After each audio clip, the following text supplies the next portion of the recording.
برياني دياي بطريقة سهلة جدا جدا جدا.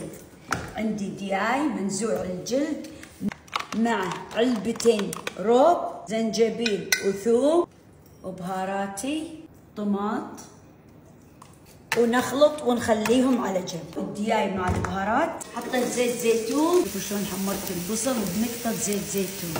هم بحطه بالمشخاط مع انه ما في زيت.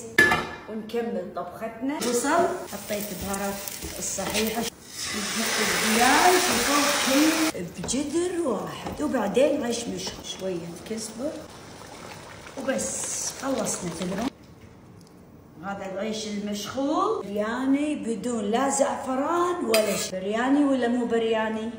ومع اجمل لقطه واسرع واسهل برياني. شوفوا العيش، ها ما شاء الله بروحه يتفتش تبارك الرحمن. ها ابي اقلبه، ابي اراويكم الطبخه. تسمونها برياني، انا سميتها برياني. وهذا العيش، والله يعطيكم العافيه. شو اقول وش احكي وش اوصف وش اعبر؟